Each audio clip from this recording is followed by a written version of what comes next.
नमस्कार प्यारे साथियों, आपका स्वागत है हमारे यूट्यूब चैनल में। और आपका डीएलएड थर्ड सेमेस्टर मैथ के अंतर्गत चैप्टर नंबर 4 चल रहा है, जिसके अंतर्गत आपका फर्स्ट वीडियो जा चुका है जो कि आपका कंसेप्ट का था। आज वीडियो नंबर 2 होने वाला है, जिसमें मैं आपको एग्जाम्पल्स को समझाऊंगा कि आप किस तरीके से एग्जाम्पल्स को आप कर सकते हैं, समझ सकते हैं और आसानी से उसके बाद जो एक्सरसाइज में क्वेश्चन आएंगे वही नियम फॉलो करके आप एक्सरसाइज के सभी क्वेश्चनों को कर पाएंगे। मैं एक्सरसाइज के क्वेश्चन कराऊंगा, हालांकि सभी कराऊंगा, लिख के कराऊंगा, आपको डिटेल में कराऊंगा, आपको कोई प्रॉब्लम नहीं होगी। ओके, तो चलिए वीडियो स्टार्ट करते हैं। तो चलते हैं, इसके जो जहाँ से एग्जांपल्स दिए गए हैं वो हम एग्जांपल्स के समझ लेते हैं। तो देखिए, पहला ही एग्जांपल आप देख रहे होंगे, यहाँ पे लिखा हुआ है कि 80 रुपए का 5 महीने का, मतलब 80 का 5 महीने का 2 पैसे प्रति रुपया मासिक दर से ब्याज देना है। तो ज्ञात करना है कि ब्याज कितना होगा। तो 80 रुपए थे, जिसका 5 महीने के लिए 80 रुपए हमने दे दिए। क्या थे? 80 रुपए थे, और 80 रुपए हमने 5 महीने के लिए दे दिए, किसी पर्सन को 5 महीने के लिए दिए।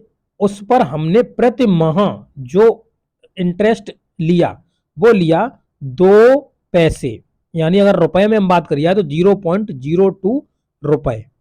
इतने हमने 1 महीने पर लिए उससे इंटरेस्ट के रूप में।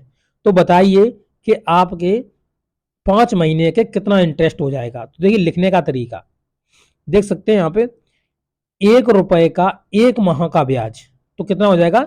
0.02 रुपया। 1 माह का हो गया 1 रुपए का ब्याज ये, और लिए कितने हैं? 80 रुपए। तो 80 रुपए का 1 माह का ब्याज कितना हो जाएगा? 0.02 इंटू में 80 रुपया। जब 1 रुपए का 1 माह का ब्याज 0.02 होगा तो उसका मल्टीपल कर देंगे तो 80 रुपए का ब्याज निकल जाएगा 1 माह का। अब हमें 5 माह का निकालना है, तो 80 रुपए का 5 माह का जो ब्याज होगा वो क्या करेंगे हम? फिर 5 का मल्टीपल कर देंगे। जैसे ही इस चीज को हम सॉल्व करेंगे तो आंसर आ जाएगा 8। तो इस तरीके से आप इस क्वेश्चन को लिखकर आसानी से सॉल्व कर पाएंगे।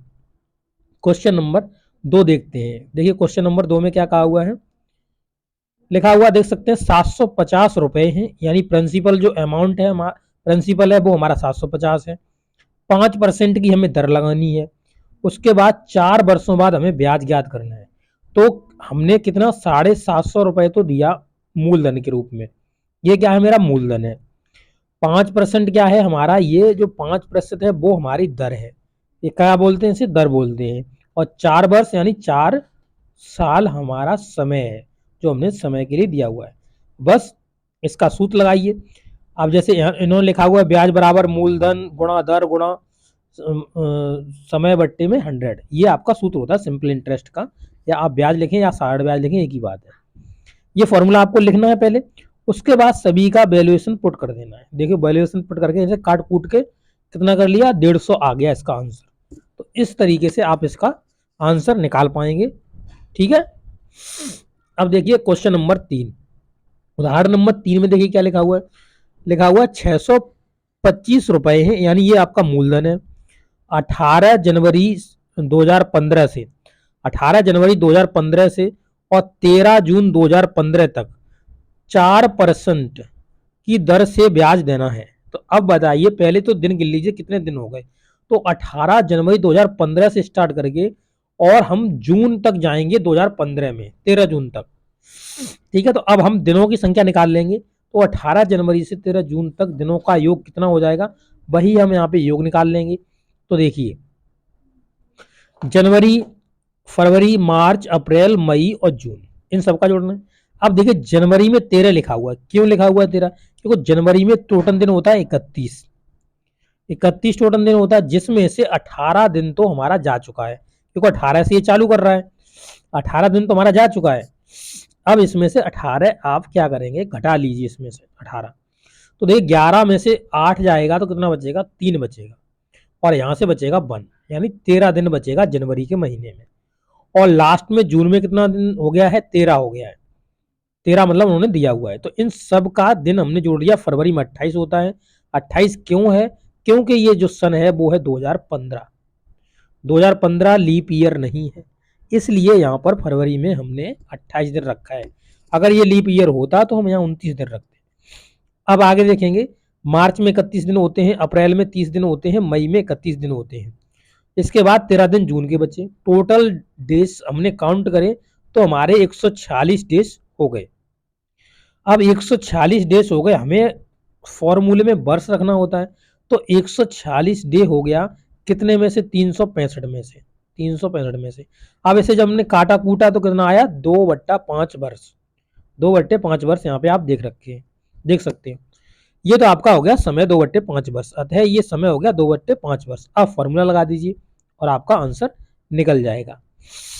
आप फॉर्मूला देख सकते हैं, आपका वही फॉर्मूला है, लिखना है, हर बार फॉर्मूला लिखना है, हर एक क्वेश्चन में फॉर्मूला लिखना है। ब्याज बराबर मूलधन गुणा दर गुणा समय गुणा दर बट्टा में 100। अब सबका हमने मान रख दिया, और मान रखने के बाद हमारा जो ब्याज निकल कर आया वो कितना आया, 10 रुपए ब्याज निकल के आया।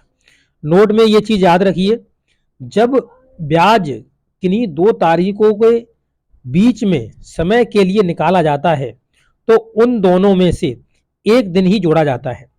तो उसमें जैसे मान लीजिए यहाँ पर जो 18 था, 18 को मैंने यहाँ से हटा लिया है और वहां पर 13 तक हमने जोड़ दिया ऐसे, तो हमें 2 दिनों में से एक दिन ही ब्याज लेना होता है।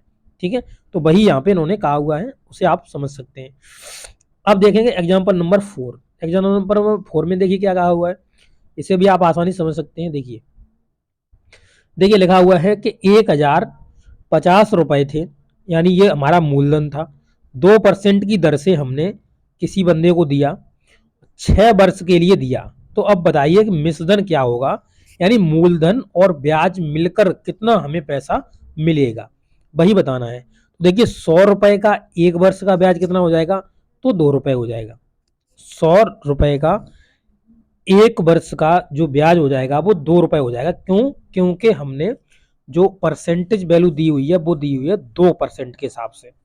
तो 100% हम हमेशा 100 पे निकालते हैं, तो उस हिसाब से कितना हो जाएगा, 2 रुपए हो जाएगा। और 100 रुपए का 6 वर्ष का ब्याज कितना हो जाएगा, क्योंकि हमें 6 वर्ष का निकालना है, तो 6 वर्ष में हम 6 का मल्टीपल कर देंगे, यानी 12 रुपए हो जाएगा 100 रुपए पे। 100 रुपए पे 6 वर्ष का जो इंटरेस्ट हो जाएगा वो कितना हो जाएगा आपका, 12 रुपए हो जाएगा।